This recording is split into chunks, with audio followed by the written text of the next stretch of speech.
Hi everybody and welcome back. I asked you all on my Instagram stories what you wanted to see this week, and so today we are talking about MCAT study planning and how I developed my study schedule for the MCAT.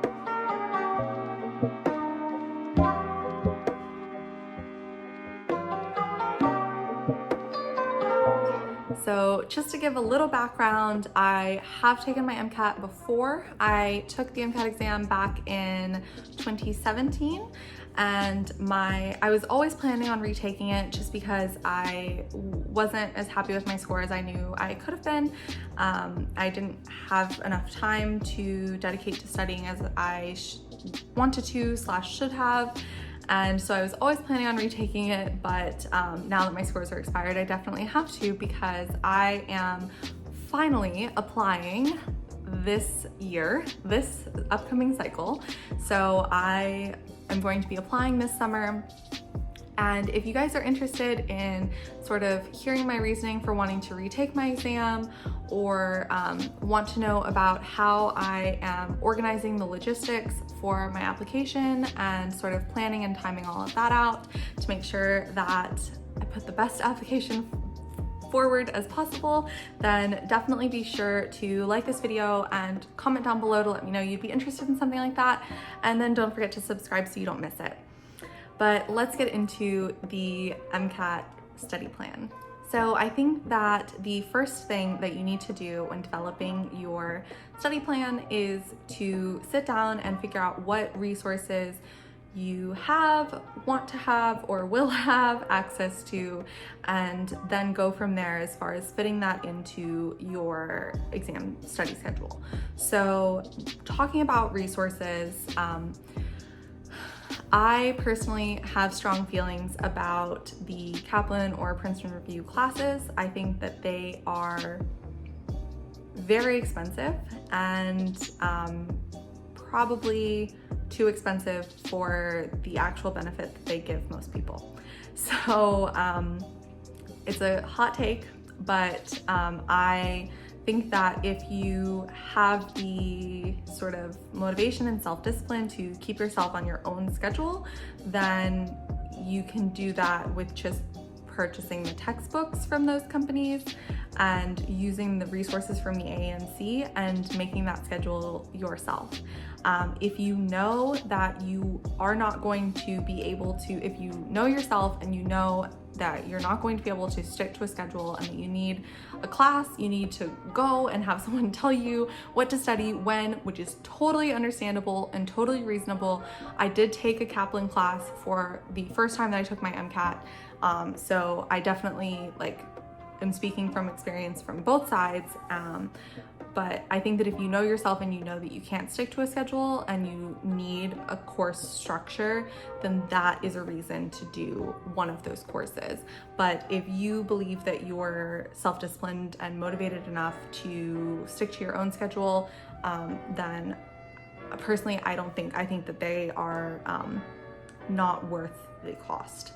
But for me this time around, I am not taking a course.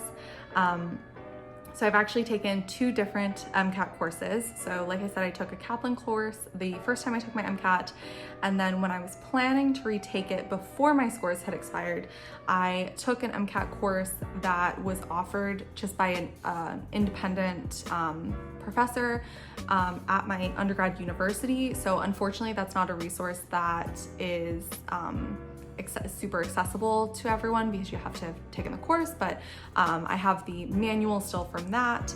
And then I also have a set of Kaplan textbooks, Princeton Review textbooks, and Exam Cracker textbooks. So let's get into the differences between those. So the Exam Cracker books, I think of that all of these books on like a continuum or a scale. So I think that Princeton Review is over here and Exam Cracker is over here, where Princeton Review is very content heavy and very detail focused and gets very granular sometimes in the information that it's giving you. perhaps sometimes a little bit too granular than you need for the MCAT. And so if you're the type of person who can easily get lost in details and really trying to focus in and make sure that you understand every little thing before moving on to the next thing, then Princeton Review might take up more of your time than it needs to, just because there is a lot of information. They are, I think, the thickest books if you set them all up next to each other.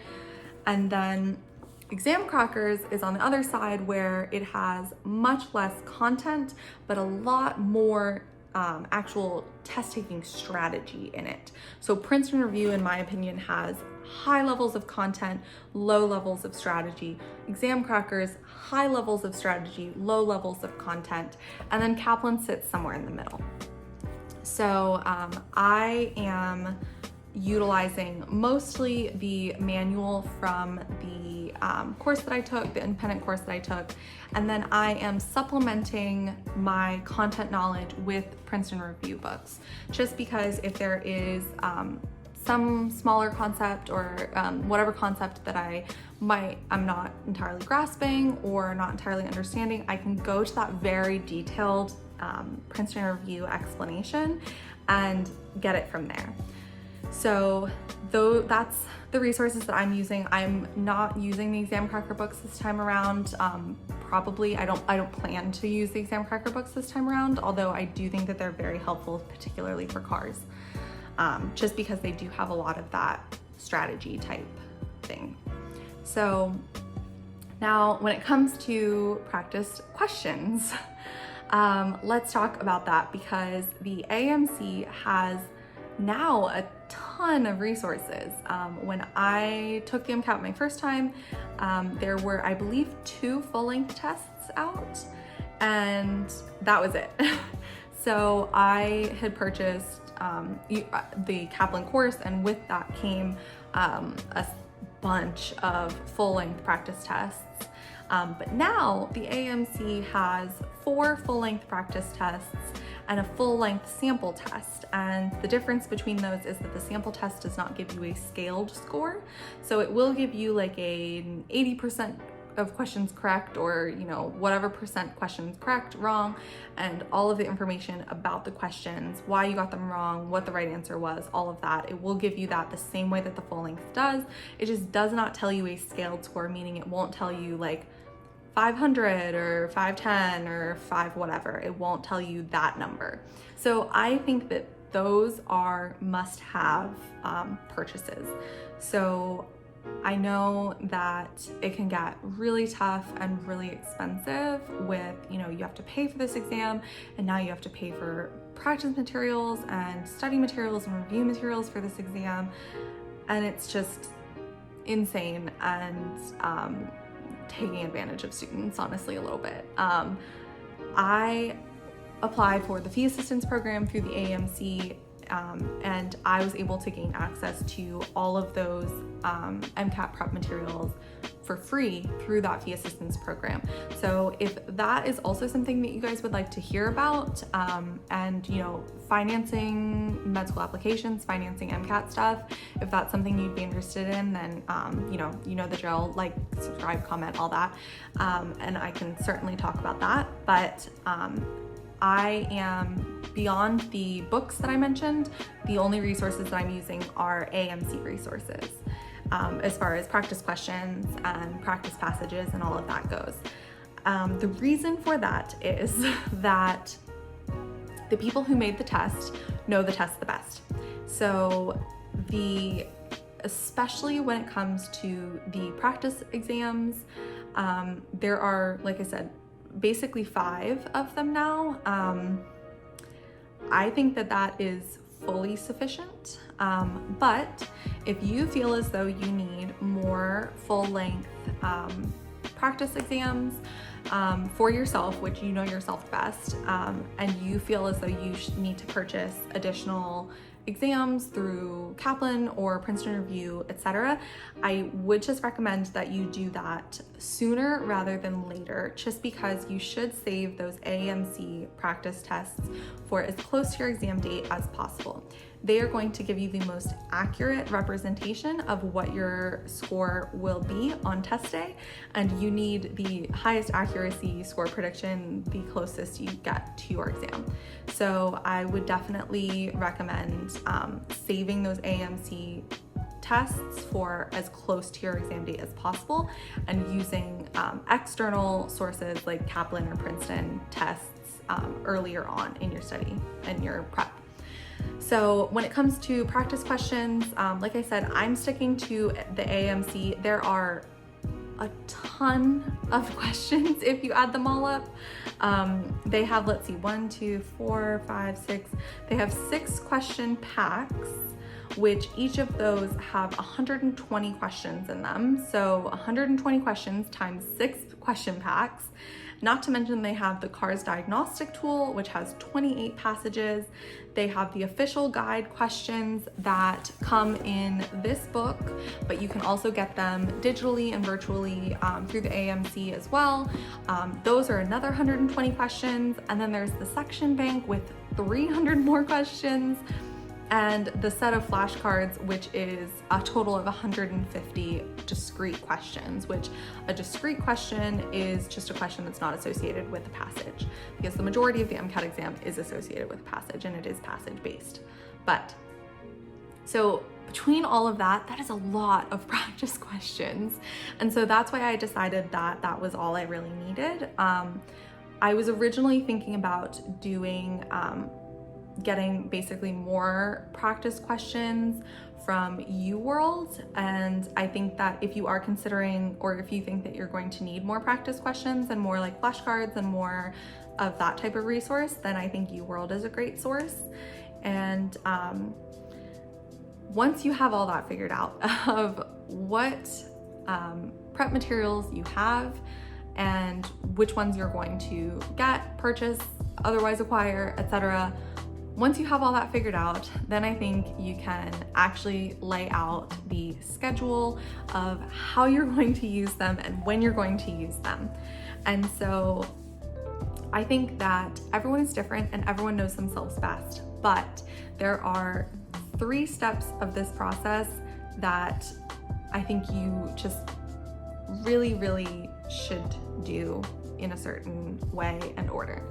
So the first one of those things is that the first thing that I think you should do when you're starting your MCAT study prep is to take the AAMC sample test. So like I said, that's an unscored test, unscored scaled score test, but it will give you a great idea of where your score is at before you do any studying. And so you can figure out where your score is at before you do any studying and come up with a realistic goal for what you want your score to be on exam day. So I didn't look at which questions were right, which questions were wrong, why they were right, why they were wrong. I didn't do that yet because I wanted to be able to take that test again when I was done with my content review. And so basically exam prep for the MCAT is separated into 2 sections. There's content review, and then there's the basically practice test taking type review and prep. And so I think that for most people, that content review is about the first half or 2/3 of their study period, and then the end half of it is the test taking and that type of strategy preparation. So I wanted to be able to use the sample test again when I was done with my content review so that I could have a great comparison of how my score improved during my content preparation. So I think that that is the number one first thing to do, is to take a full-length practice test. It doesn't necessarily have to be the AAMC sample test, although I do recommend that. Just take a full-length practice exam to get an idea of where your score is at before you do any studying, just so you can make a realistic goal for yourself.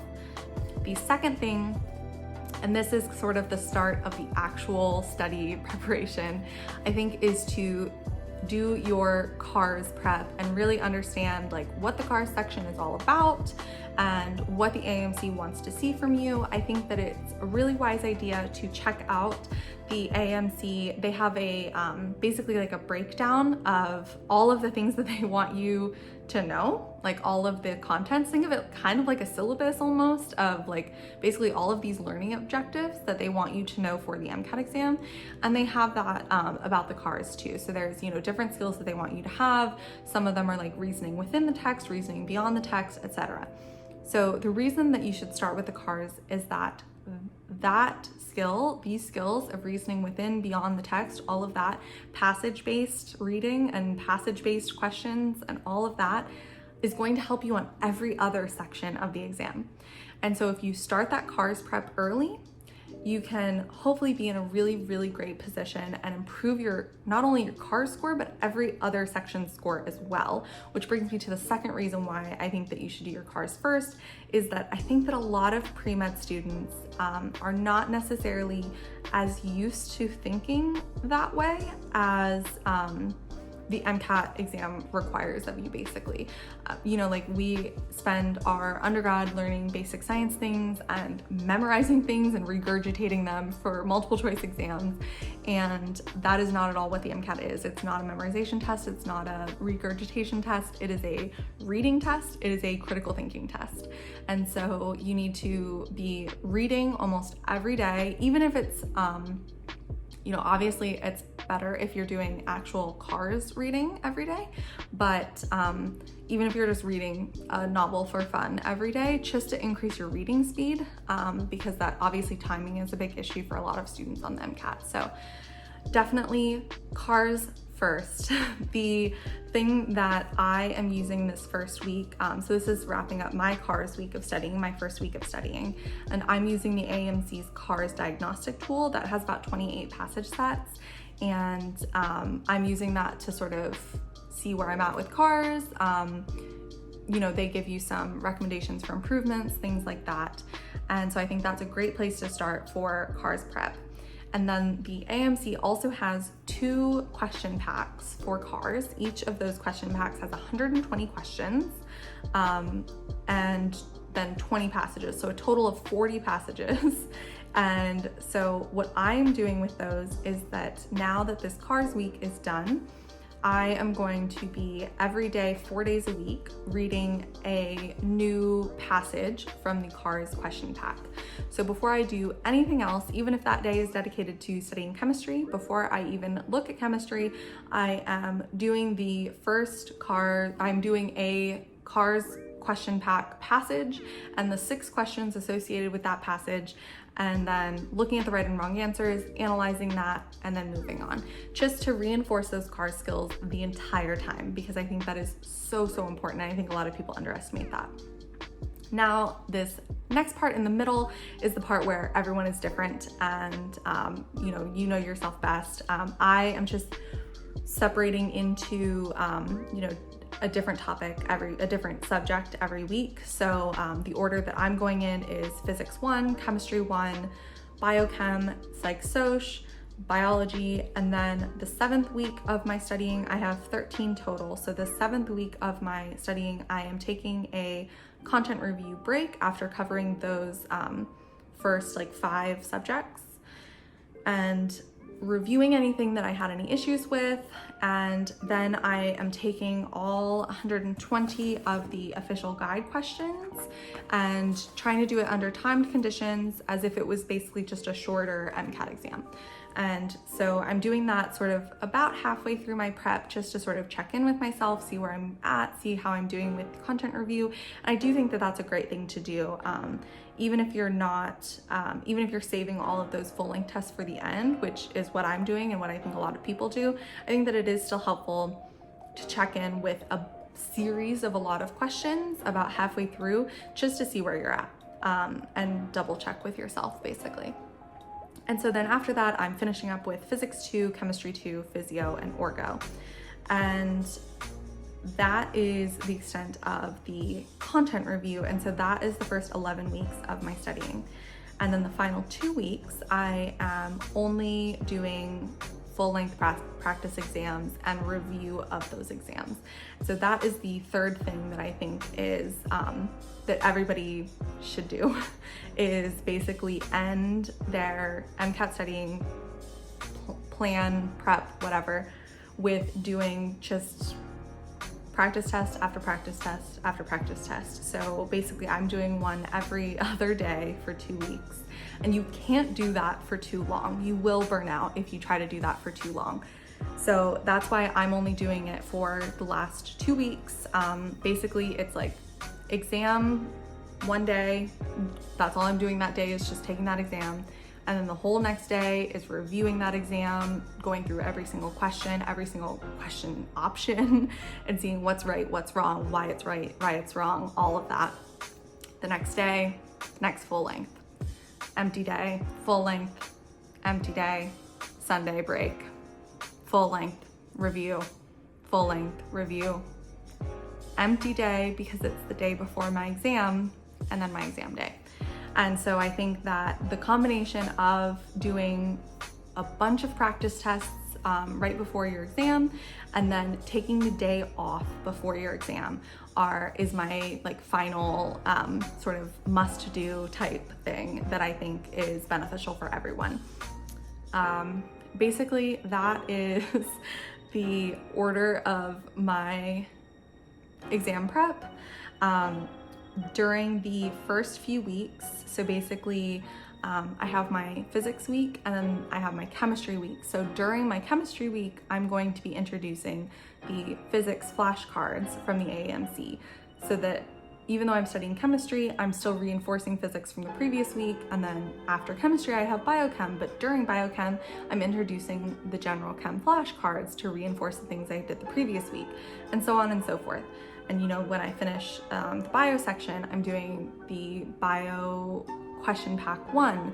And when I finish the physics 2, presumably I've learned all of the physics content, then I'm doing the introducing the physics question pack from the AAMC. And the same with chemistry 2 and the chemistry question pack, and then physio and the bio 2 question pack, and so on and so forth. And you know, the section bank in there too, and so many practice questions. I won't even know what to do with myself. But if you feel as though you need more, then like I said, definitely check out UWorld or something like that.